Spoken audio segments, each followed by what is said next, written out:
ꯀꯨꯀꯤꯖꯣ ꯀꯥꯎꯟꯁꯤꯜꯅ NH2 ꯍꯥꯡꯗꯣꯛꯄꯒꯤ agreement withdraw ꯇꯧꯈ꯭ꯔꯦ꯫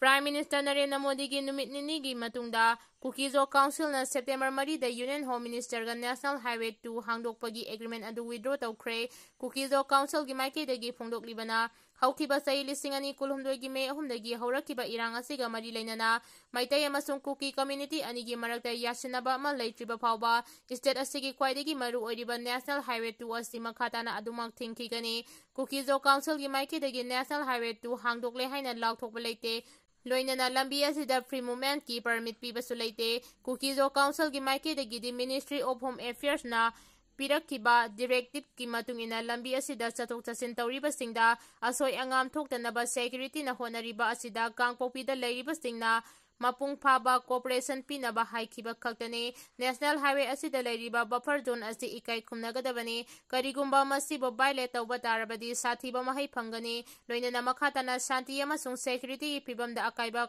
ꯀꯌꯥ ꯂꯥꯛꯀꯅꯤ ꯍꯥꯏꯅ ꯐꯣꯡꯗꯣꯛꯈꯤ꯫ ꯄꯟꯕ ꯌꯥꯕꯗꯤ ꯃꯤꯅꯤꯁꯇ꯭ꯔꯤ ꯑꯣꯐ ꯍꯣꯝ ꯑꯦꯐꯤꯌꯔꯁꯀꯤ ꯃꯥꯏꯀꯩꯗꯒꯤ ꯁꯦꯞꯇꯦꯝꯕꯔ 4ꯗ ꯀꯨꯀꯤꯖꯣ ꯀꯥꯎꯟꯁꯤꯜꯒ ꯑꯦꯒ꯭ꯔꯤꯃꯦꯟ ꯁꯥꯏꯟ ꯇꯧꯅꯈꯤꯕ ꯑꯗꯨꯗ ꯀꯥꯡꯄꯣꯛꯄꯤ ꯐꯥꯎꯗꯨꯅ ꯆꯠꯅꯔꯤꯕ ꯅꯦꯁꯅꯦꯜ ꯍꯥꯏꯋꯦ 2 ꯑꯁꯤ ꯍꯥꯡꯗꯣꯛꯄ ꯑꯃꯁꯨꯡ ꯐ꯭ꯔꯤ ꯃꯨꯚꯃꯦꯟꯠ ꯂꯩꯔꯒꯅꯤ ꯍꯥꯏꯅ ꯐꯣꯡꯗꯣꯛꯈꯤꯕꯅꯤ꯫ ꯃꯅꯤꯄꯨꯔꯗ ꯁꯥꯟꯇꯤ ꯄꯨꯔꯛꯅꯕ ꯑꯃꯠꯇ ꯑꯣꯏꯅ ꯄꯨꯟꯁꯤꯟꯗꯨꯅ ꯊꯦꯡꯅꯃꯤꯟꯅꯕ ꯆꯪꯏ꯫ ꯑꯩꯈꯣꯏ ꯃꯁꯦꯜꯒꯤ ꯃꯔꯛꯇ ꯂꯩꯔꯤꯕ ꯌꯥꯅꯗꯕꯁꯤꯡ ꯑꯇꯣꯞꯄꯅ ꯋꯥꯔꯣꯏꯁꯤꯟ ꯄꯨꯔꯛꯀꯗꯕ ꯅꯠꯇꯦ ꯍꯥꯏꯅ ꯖꯣꯏꯀꯤꯁꯟꯅ ꯐꯣꯡꯗꯣꯛꯈ꯭ꯔꯦ꯫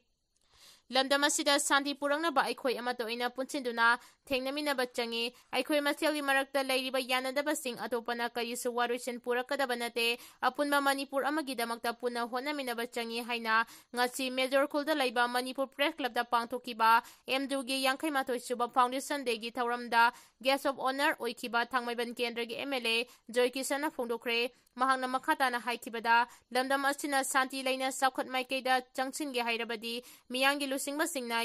ꯌꯦꯠ ꯑꯃꯁꯨꯡ ꯑꯣꯏꯗ ꯂꯩꯔꯤꯕ ꯈꯨꯗꯤꯡꯃꯛ ꯆꯞ ꯃꯥꯟꯅꯕ ꯃꯤꯠꯌꯦꯡꯗ ꯊꯕꯛ ꯇꯧꯕ ꯆꯪꯏ꯫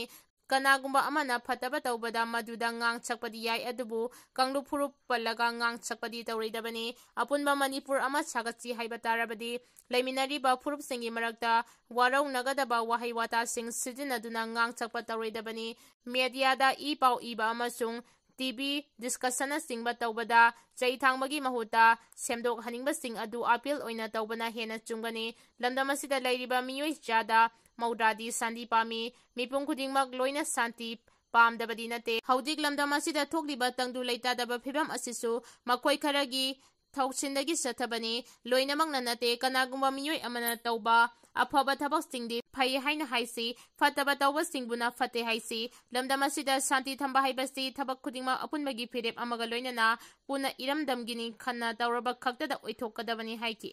ꯑꯃꯔꯣꯝꯗ ꯂꯝꯗꯝ ꯑꯁꯤꯗ ꯂꯩꯔꯤꯕ ꯗ꯭ꯔꯒꯀꯤ ꯏꯁꯨꯁꯤꯡ ꯌꯥꯎꯅ ꯄꯣꯄꯤ ꯄꯥꯝꯕꯤ ꯊꯥꯔꯤꯕꯁꯤꯡ ꯑꯁꯤ ꯃꯄꯨꯡ ꯐꯥꯅ ꯂꯥꯛꯁꯤꯟꯒꯦ ꯍꯥꯏꯕ ꯇꯥꯔꯕꯗꯤ ꯑꯦꯁꯦꯝꯕ꯭ꯂꯤꯅ ꯑꯀꯟꯕ ꯑꯥꯏꯟ ꯑꯃ ꯄꯥꯁ ꯇꯧꯕ ꯆꯪꯏ꯫ ꯗ꯭ꯔꯒꯀ ꯃꯔꯤ ꯂꯩꯅꯅ ꯐꯥꯔꯕꯁꯤꯡ ꯕꯦꯜ ꯄꯤ ꯍꯥꯏꯗꯨꯅ ꯊꯥꯗꯣꯛꯂꯕꯗꯤ ꯀꯔꯤꯁꯨ ꯀꯥꯟꯅꯔꯣꯏ꯫ ꯕꯦꯜꯗ ꯍꯦꯛ ꯊꯥꯗꯣꯛꯄꯒ ꯍꯥꯟꯅꯗꯒꯤ ꯇꯧꯔꯛꯄ ꯗ꯭ꯔꯒ ꯀꯔꯕꯥꯔ ꯑꯗꯨ ꯃꯈꯥ ꯑꯗꯨꯝ ꯆꯠꯊꯔꯛꯀꯅꯤ꯫ ꯑꯗꯨꯅ ꯗ꯭ꯔꯒꯀ ꯃꯔꯤ ꯂꯩꯅꯅ ꯐꯥꯔꯕꯁꯤꯡ ꯅꯟ ꯕꯦꯂꯦꯕꯜ ꯑꯣꯏꯕ ꯆꯪꯏ꯫ ꯗ꯭ꯔꯒꯀꯤ ꯀꯔꯕꯥꯔ ꯑꯁꯤꯗ ꯍꯣꯝ ꯗꯤꯄꯥꯔꯠꯃꯦꯟꯠꯀꯤ ꯃꯤꯑꯣꯏꯁꯤꯡ ꯆꯦꯟꯅꯔꯝꯕ ꯇꯥꯔꯕꯗꯤ ꯃꯈꯣꯏꯁꯤꯡ ꯑꯗꯨꯒꯤ ꯃꯊꯛꯇ ꯑꯥꯏꯟꯒꯤ ꯑꯣꯏꯕ ꯑꯀꯟꯕ ꯊꯕꯛꯁꯤꯡ ꯂꯧꯈꯠꯄ ꯆꯪꯏ꯫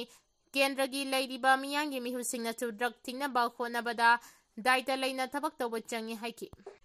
ꯃꯅꯤꯄꯨꯔꯒꯤ ꯄꯨꯋꯥꯔꯤ ꯈꯪꯗꯕ ꯑꯃꯁꯨꯡ ꯅꯤꯡꯁꯤꯡꯅꯗꯕꯅ ꯂꯝꯗꯝ ꯑꯁꯤꯒꯤ ꯈꯨꯟꯗꯥꯃꯤꯟꯅꯔꯤꯕ ꯐꯨꯔꯨꯞꯁꯤꯡ ꯂꯥꯞꯊꯣꯛꯅꯍꯜꯂꯛꯂꯤ ꯍꯥꯏꯅ ꯕꯤꯔꯦꯟꯅ ꯐꯣꯡꯗꯣꯛꯈ꯭ꯔꯦ꯫ ꯂꯝꯗꯝ ꯑꯁꯤꯒꯤ ꯄꯨꯋꯥꯔꯤ ꯈꯪꯗꯕ ꯑꯃꯁꯨꯡ ꯅꯤꯡꯁꯤꯡꯗꯕꯅ ꯂꯝꯗꯝ ꯑꯁꯤꯗ ꯄꯨꯟꯅ ꯈꯨꯟꯗꯥꯃꯤꯟꯅꯔꯤꯕ ꯌꯦꯜꯂꯣ ꯐꯨꯔꯨꯞꯁꯤꯡꯒꯤ ꯃꯔꯛꯇ ꯂꯥꯞꯊꯣꯛꯅꯍꯜꯂꯛꯅꯕꯒꯤ ꯑꯆꯧꯕ ꯃꯔꯝ ꯑꯃ ꯑꯣꯏꯔꯤ꯫ ꯑꯃꯔꯣꯝꯗ ꯂꯩꯕꯥꯛꯀꯤ ꯑꯣꯏꯕ ꯏꯁꯨꯁꯤꯡꯗꯗꯤ ꯄꯨꯟꯅ ꯊꯦꯡꯅꯃꯤꯟꯅꯕ ꯃꯊꯧ ꯇꯥꯏ, ꯃꯗꯨꯇꯅ ꯂꯝꯗꯝ ꯑꯁꯤꯗ ꯁꯥꯟꯇꯤ ꯑꯃꯁꯨꯡ ꯇꯪꯗꯨ ꯂꯩꯇꯥꯕ ꯐꯤꯚꯝ ꯄꯨꯔꯛꯀꯅꯤ ꯍꯥꯏꯅ ꯐꯣꯔꯃꯔ ꯆꯤꯐ ꯃꯤꯅꯤꯁꯇꯔ ꯑꯦꯟ ꯕꯤꯔꯦꯟꯅ ꯉꯁꯤ ꯁꯒꯣꯜꯕꯟ ꯇꯦꯔꯥ ꯀꯩꯊꯦꯜꯗ ꯂꯩꯕ ꯑꯥꯏꯗꯤꯌꯦꯜ ꯀ꯭ꯂꯕꯇ ꯄꯥꯡꯊꯣꯛꯈꯤꯕ ꯂꯤꯌꯥꯡꯃꯥꯏ ꯃꯥꯔꯀꯦꯠ ꯍꯥꯡꯗꯣꯛꯄꯒꯤ ꯊꯧꯔꯝꯗ ꯆꯤꯐ ꯒꯦꯁꯠꯀꯤ ꯋꯥꯔꯣꯜ ꯄꯤꯔꯗꯨꯅ ꯐꯣꯡꯗꯣꯛꯈ꯭ꯔꯦ꯫ ꯃꯍꯥꯛꯅ ꯃꯈꯥ ꯇꯥꯅ ꯍꯥꯏꯈꯤꯕꯗ ꯏꯝꯐꯥꯜꯗ ꯃꯥꯔꯀꯦꯠ ꯍꯥꯡꯗꯣꯛꯈ꯭ꯔꯕ ꯃꯇꯨꯡ ꯂꯤꯌꯥꯡꯃꯥꯏ ꯐꯨꯔꯨꯞꯀꯤ ꯑꯣꯏꯕ ꯃꯥꯔꯀꯦꯠ ꯑꯃ ꯍꯥꯡꯗꯣꯛꯄ ꯑꯁꯤꯅ ꯆꯤꯡ-ꯇꯝ ꯑꯅꯤꯒꯤ ꯃꯔꯤ ꯐꯒꯠꯍꯟꯕꯗ ꯅꯠꯇꯅ ꯆꯤꯡꯗ ꯐꯪꯕ ꯃꯅꯥ-ꯃꯁꯤꯡꯁꯨ ꯃꯔꯥꯡ ꯀꯥꯏꯅ ꯐꯪꯕ ꯉꯝꯂꯦ꯫ ꯈ꯭ꯋꯥꯏꯔꯝꯕꯟ ꯀꯩꯊꯦꯜ ꯑꯁꯤ ꯑꯄꯨꯟꯕ ꯃꯅꯤꯄꯨꯔꯒꯤ ꯁꯛꯇꯝ ꯑꯃ ꯁꯦꯝꯕ ꯑꯃꯁꯨꯡ ꯂꯩꯅꯕꯒꯤ ꯌꯥꯝꯅ ꯃꯔꯨ ꯑꯣꯏꯕ ꯃꯐꯝ ꯑꯃꯅꯤ꯫ ꯃꯔꯝ ꯑꯗꯨꯅ ꯀꯩꯊꯦꯜ ꯑꯁꯤꯒꯤ ꯄꯣꯠꯐꯝ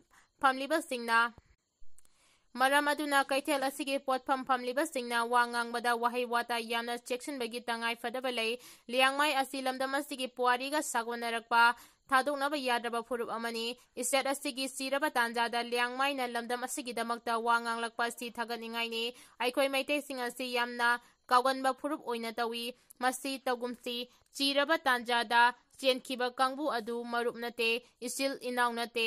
हन्ना येंबदा कना उरक्त्रबा मतमदा आई लई अखोइ लई हाइदुना चोंथोरक्लिबा कांगबु अदुबु असेंगबा मरुप नत्रगा इसिल इनाउ कौगने मार्केट असिदा ल्याङमाइसिंगना ताबा मफमसिंगदगी पुथोकपा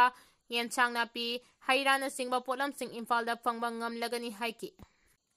लमदम असिदा हौजिक थोक्लिबा इरांग असिगा मरि लैनना हाइखिबदा ngaliङै मतमदगी अखोइ मणिपुरी हाइना लाउरखिबा अस्ति अखोइ मितै खक्तनि कुकी अमसुंग नागा अनिमक अखोइ मणिपुरी हाइदे अदुबु हंदक अखोइ मितै हाइबा वाहै अमा थोरक्लिबा असि यामना थमोइ सोकनिङाइनि मैतैदि लमदम असिगी गार्जियन्स अमा ओइना लाक्पना खुदोंथिबा कया अमा थेंनबा ताबने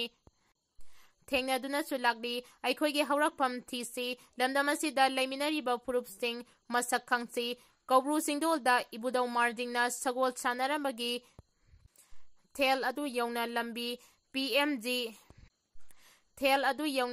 लंबी PMGSY गी मखादा सेमनबा प्लान यावरे लंबी असि हॉस्टल ओइबा जगह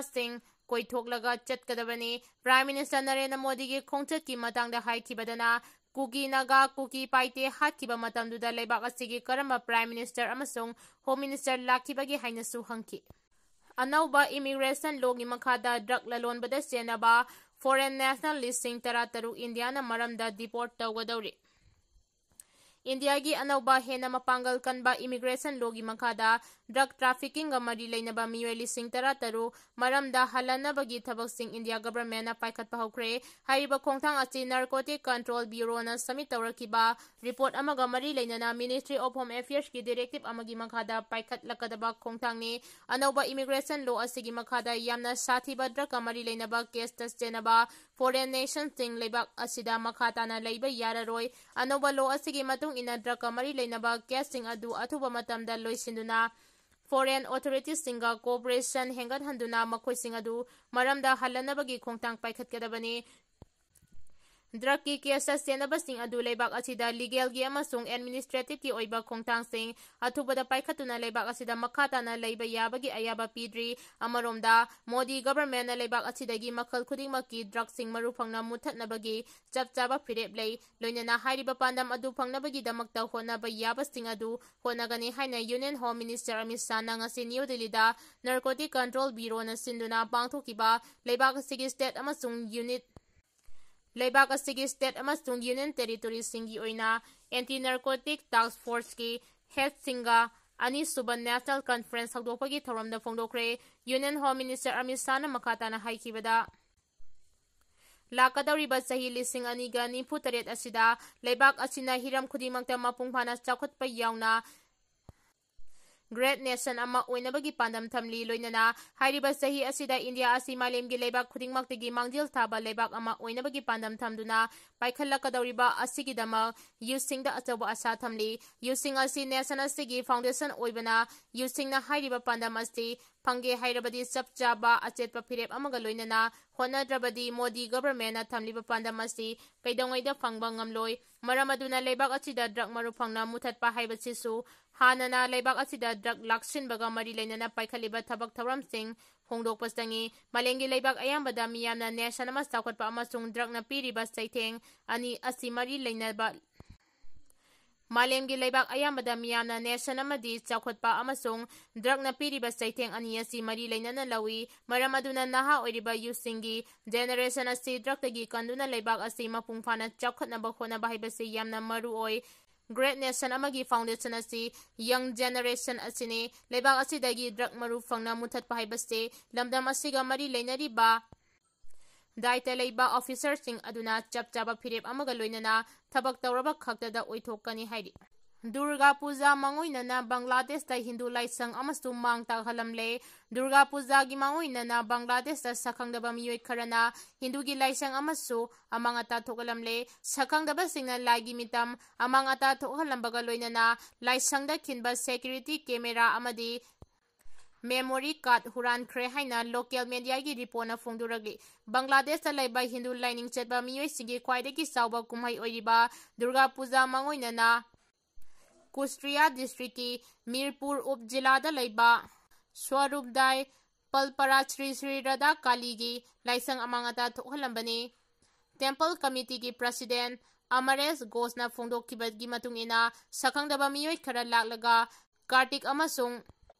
सरस्वती की मितम अमांगता थोहलंबनी थौदोक अदु थोखिबा मतमदा नोंग चुखिबगा लोइनना मई लाक्तबा मरमना मफम अदु इमममखि मई लाक्तबगी खुदोंचाबा लौरगा सखंगदबा मियोयसिंगना लाइसंग मनुंगदा चंगलक्तुना मिदमसिंग अमांगता थोहलंबनी हाइरि।